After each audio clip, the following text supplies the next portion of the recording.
Olá, amados. Aqui é o pastor Israel Silva falando da lição 10 da EBD, as manifestações do Espírito Santo.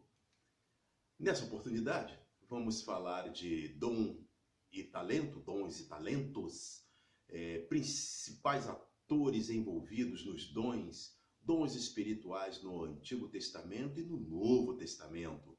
Os grupos de dons espirituais, os dons ministeriais e outros dons igualmente importantes.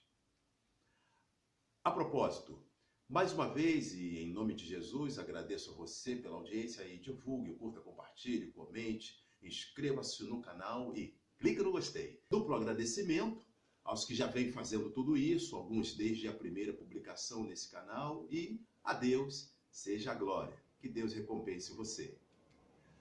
Então, a lição 10 das manifestações do Espírito Santo apresenta o texto áureo que segue. Porque a promessa vos diz respeito a vós, a vossos filhos e a todos os que estão longe, a tantos quanto Deus nosso Senhor chamar. Atos 2:39.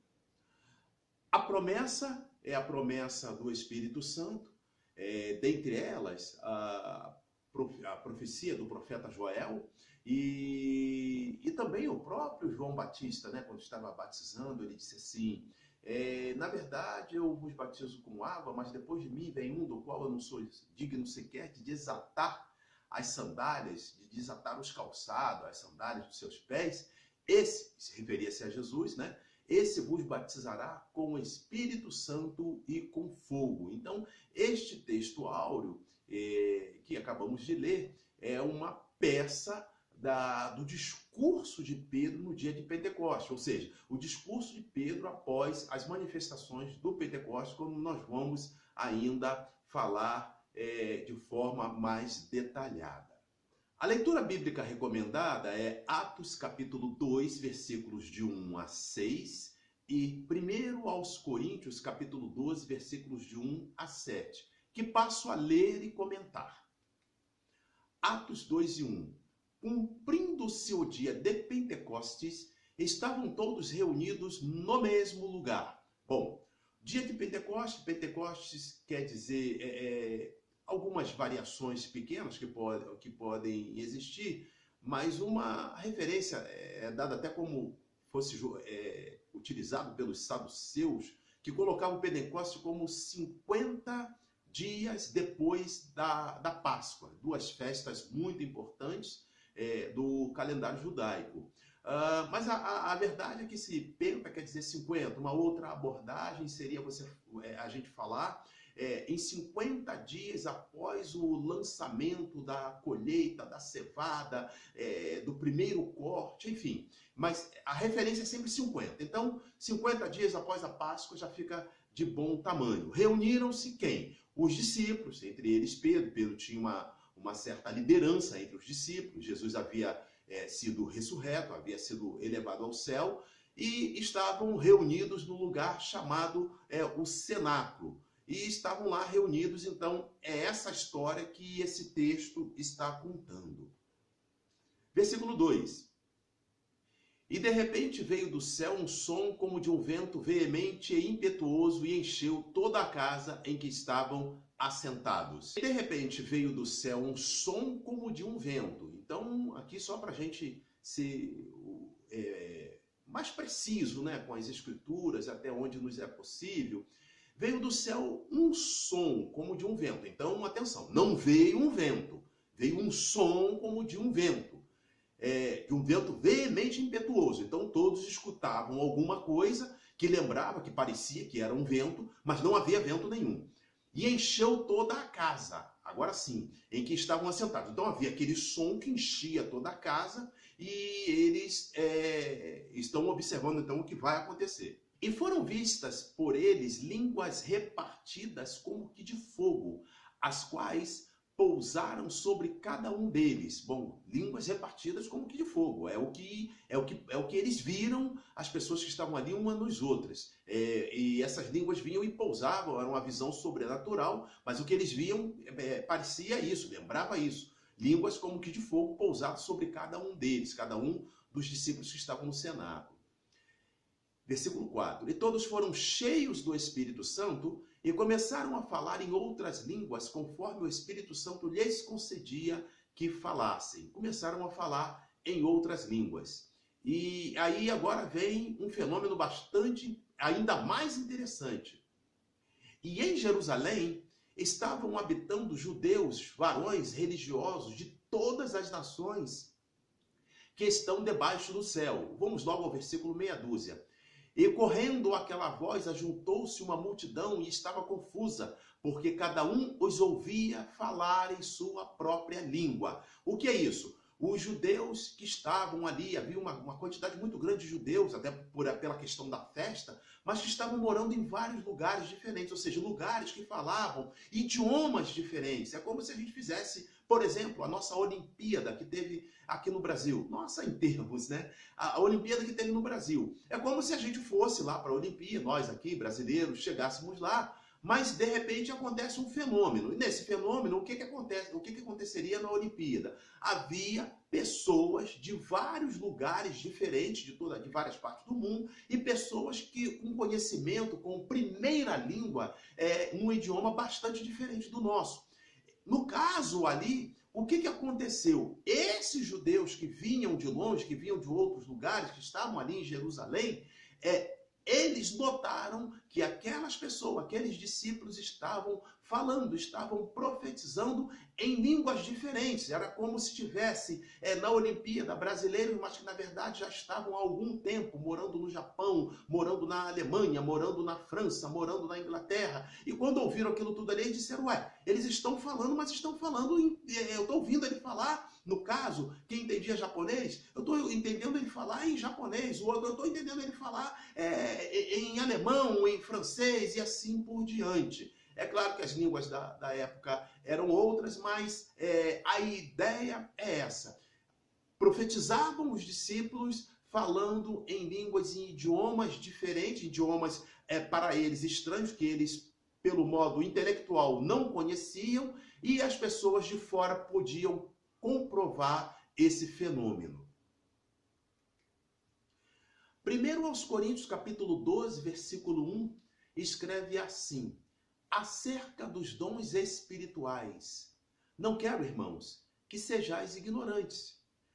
Versículo 2, vós bem sabeis que éreis gentios, levados aos ídolos mudos, conforme éreis guiados. Bom, aqui o termo utilizado por Paulo, não quero, irmãos, que sejais ignorantes, pode parecer um pouco descortês, mas o ponto é que a Bíblia, ela usa essa linguagem, chamar de ignorantes aquelas pessoas que não aceitaram a Jesus como Salvador. Tanto é assim que naquele mesmo discurso de Pentecostes, Pedro diz assim, Deus agora, não levando em conta o tempo de ignorância, manda que todas as pessoas em qualquer lugar se arrependam e aceitem a Jesus como Salvador. É o termo usado pela Bíblia.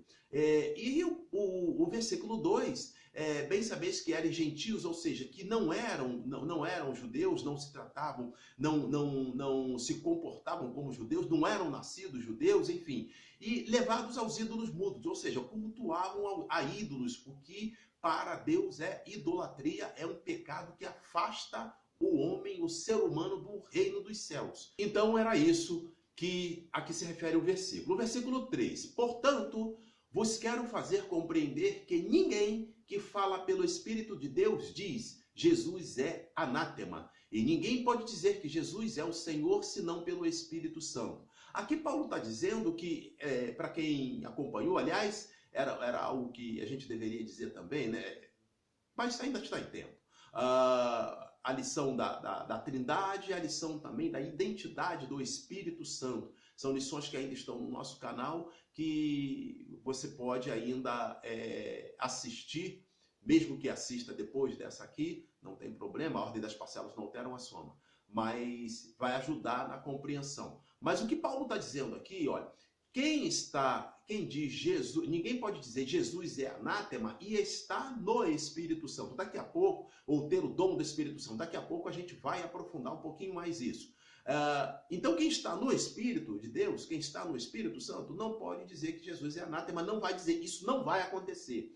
E o outro lado, a recíproca também é verdadeira, que ninguém vai dizer que Jesus é o Senhor se não estiver no Espírito Santo. É isso que o versículo está falando. O versículo 4. Ora, há diversidade de dons, mas o Espírito é o mesmo. Há diversidade de dons, há vários dons, é isso que Paulo está falando. Mas o Espírito é o mesmo. É o mesmo qual? É o Espírito Santo. E há diversidade de ministérios, mas o Senhor é o mesmo. Então, depois a gente vai falar dos dons mais conhecidos e também vamos falar dos dons ministeriais. É esse ponto aqui que vai nesse versículo 5. O versículo 6. E há diversidade de operações, mas é o mesmo Deus que opera tudo em todos. Os dons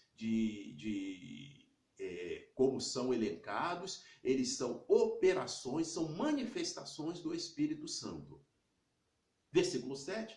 Mas a manifestação do Espírito é dada a cada um para o que for útil. Sugiro a você que, se ainda não o fez, assista ao vídeo da lição 5, a identidade do Espírito Santo, para facilitar nossa comunicação nessa lição.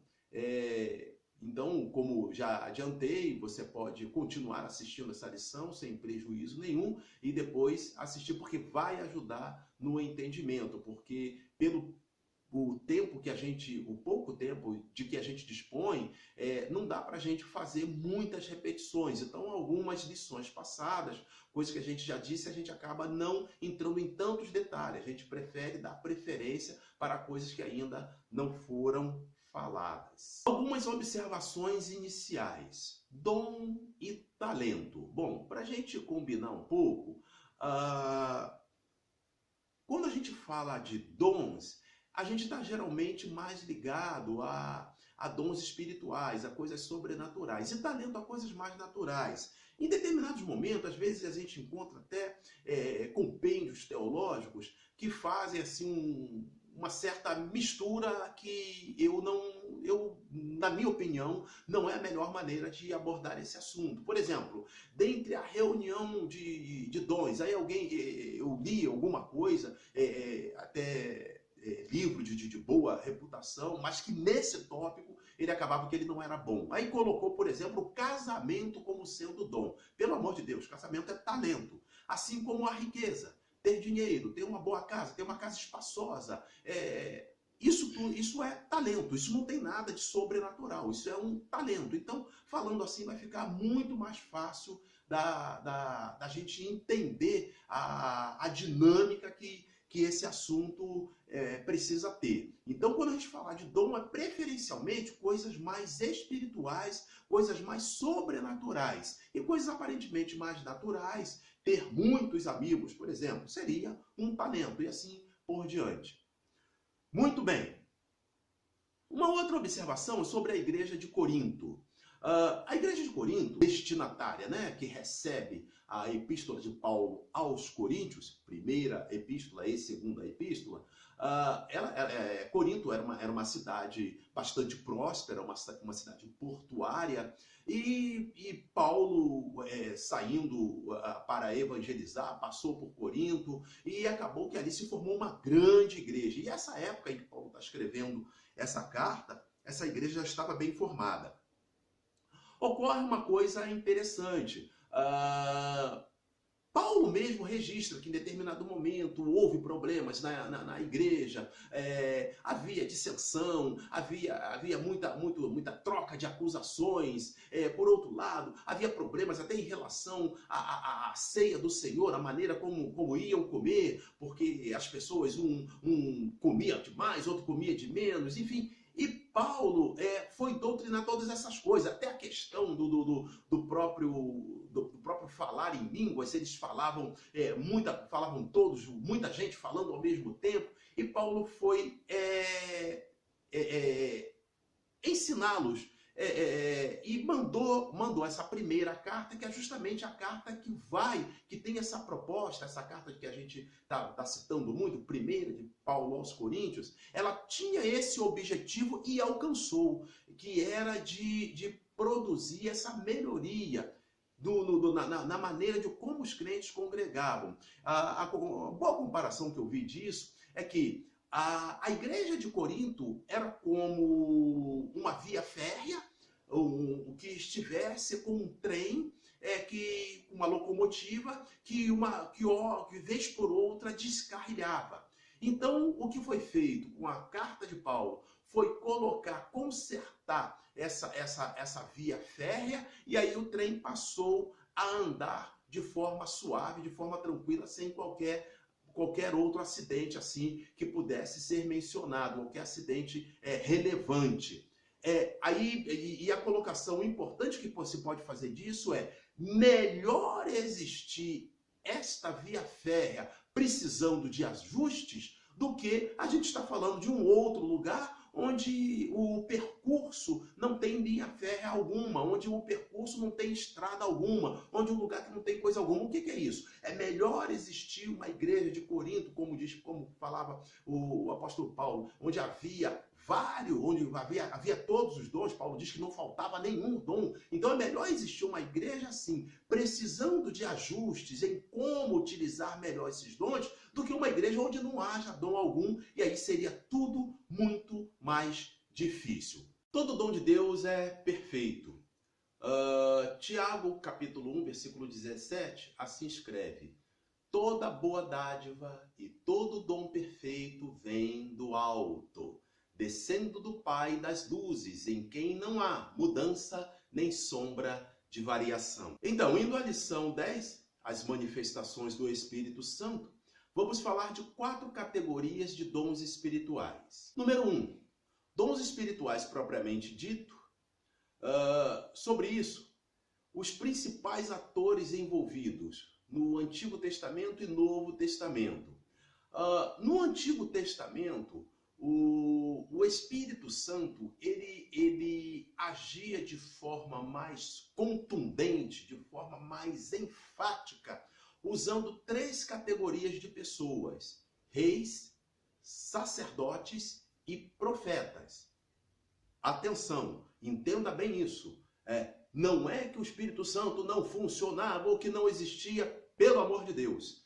Ele agia de forma mais enfática, de forma mais contundente, usando essas 3 categorias. Eu vou repetir: reis, sacerdotes e profetas. Aí a leitura do Antigo Testamento vai ficar fácil de você entender quando você estiver nessa situação. E observamos também que os milagres, os dons espirituais, eles existiam com boa fartura, pelo menos de relatos na Bíblia, né? A Bíblia relata, por exemplo, no dia de Eliseu, aquela maravilha, né? Que é a multiplicação do azeite da viúva. A gente já falou disso em lições passadas, mas que Eliseu mandou que a viúva pegasse vasilhas emprestadas, como ela não tinha mais nada, e fosse despejando um pouquinho de azeite que ela possuía. E à medida que ela foi despejando, o azeite foi multiplicando nas panelas, nas vasilhas que ela pegou emprestado, de tal forma que ela conseguiu vender aquele azeite, pagar a dívida, enfim. Mas o ponto é que os milagres aconteciam. Da mesma forma, Deus agia de forma sobrenatural, a saída do povo de Israel do Egito, os dias de Moisés com o povo no deserto. Então são diversas maravilhas, diversas manifestações do Espírito Santo que vem acontecendo. Mas isso, quase sempre, o Espírito usando nessas situações assim mais enfáticas a essas 3 categorias. Quais são? Reis, sacerdotes e profetas. E aí, no Novo Testamento, as coisas começam a mudar. Por exemplo, vem João Batista. João Batista começou a pregar o Evangelho, começou a pregar o batismo para arrependimento, arrependei-vos e seja cada um batizado, e João Batista chamando todo o povo ao arrependimento, e até que aparece Jesus. E João Batista já havia também profetizado o seguinte: olha, depois de mim vem aquele do qual eu não sou sequer digno de desatar as sandálias de seus pés. Este vos batizará com o Espírito Santo e com fogo. Então todo mundo, as pessoas que ouviam aquilo, que a essa altura João Batista tinha uma credibilidade muito forte, já aguardava então o que iria acontecer. E até que um dia João Batista está batizando às margens do Rio Jordão, assim descreve a Bíblia, e Jesus então aparece para ser batizado. João Batista ainda diz: mas mestre, eu deveria ir a ti, tu vens a mim. E Jesus disse: é necessário que seja assim para que se cumpra toda a lei. Então Jesus foi batizado por João Batista. Logo a partir dali, Jesus começou a fazer milagre, e aí o ministério de Jesus agora fica muito mais claro, muito mais enfático, muito mais contundente, porque Jesus agia como verdadeiro, Jesus aqui na terra era o verdadeiro Deus, o verdadeiro homem. Isso foi bastante enfatizado na lição da Trindade. Então Jesus começa a operar aqueles vários milagres, e surge aí a primeira novidade do Antigo Testamento. Com o poder da palavra de Jesus, com o poder de Jesus, pessoas eram libertas de demônios deixavam as pessoas. Isso é uma novidade que aparece no momento de Jesus na terra, porque no Antigo Testamento quem era endemoniado não se livrava do demônio, não se livrava. Tanto é assim que havia determinadas situações, não vou me prender muito para a gente não fugir tanto do nosso objetivo dessa lição, mas havia situações que a própria lei recebida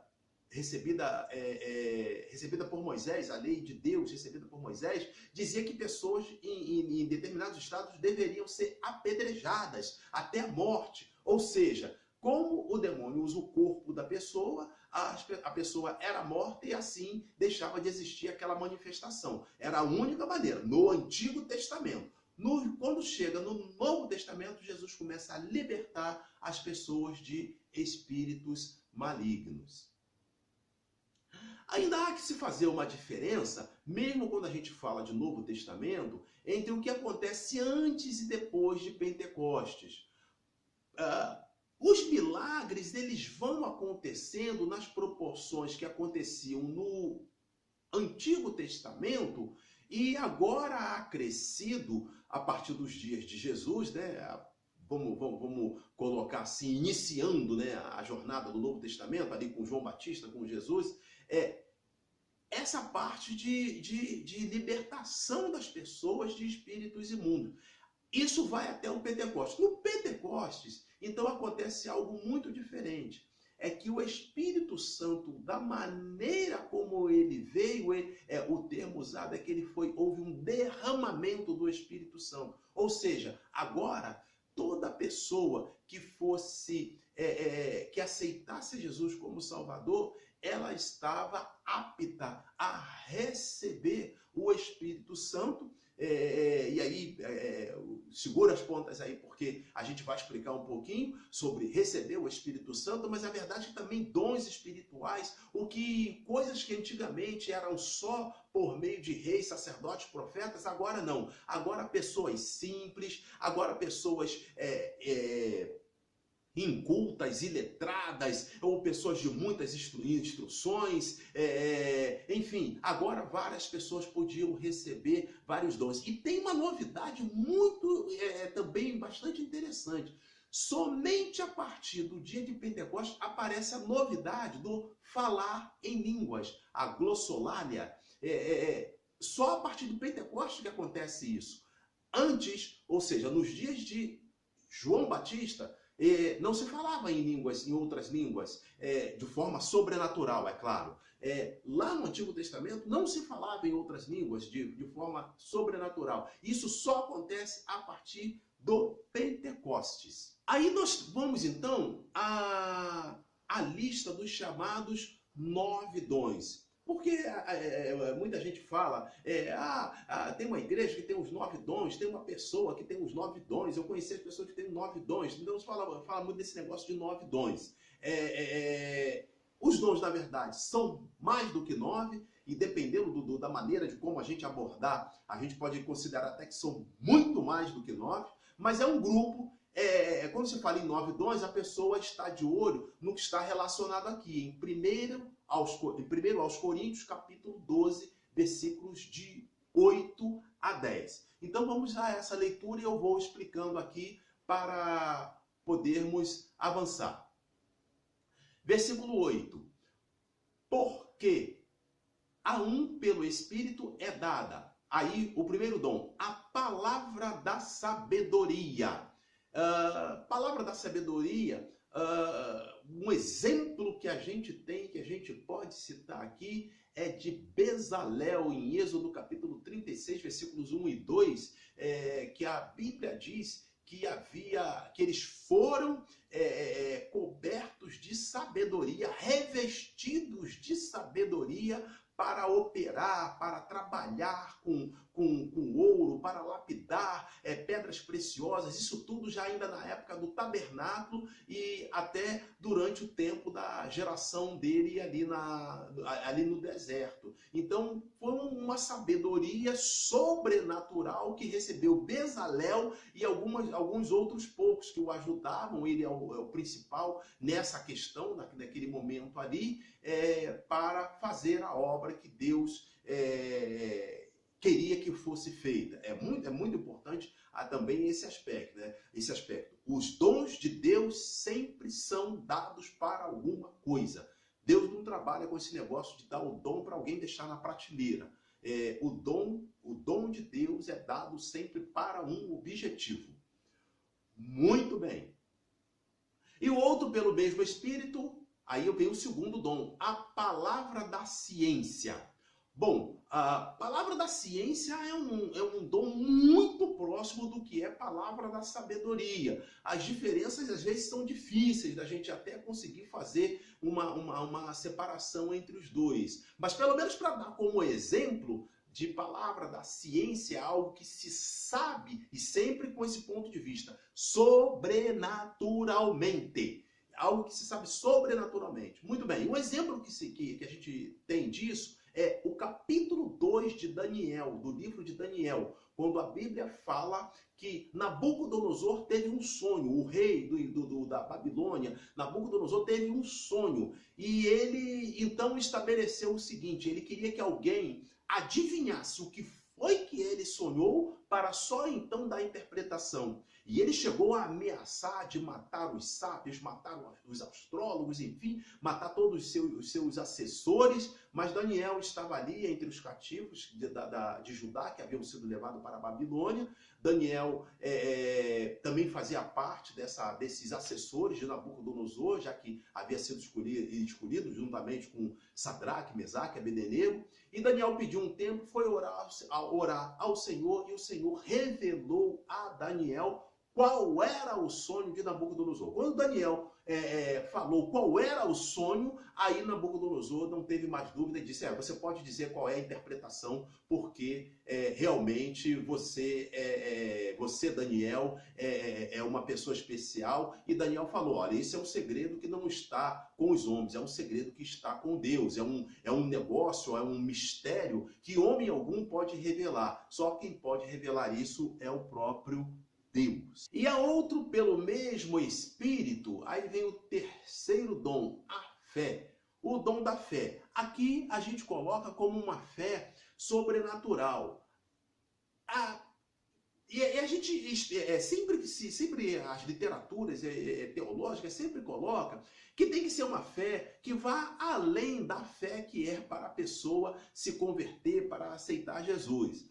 Ora, na verdade, aceitar Jesus é a coisa mais importante que alguém faz. De qualquer forma, o que se quer dizer é que a manifestação, o que vai aparecer, o resultado desse dom da fé tem que ser algo muito mais volumoso a olhos de quem está de fora. Então, por exemplo, nos dias de Elias desafiou 450 profetas de Baal, mais 400 profetas de Acera, ou seja, o total dá 850. E ele, seguindo aquela ordem, ordenança de Deus, tinha que descer fogo do céu para consumir um sacrifício, e Elias fez tudo isso e tudo Deus fez funcionar. Então é um exemplo do que a gente pode chamar de dom da fé.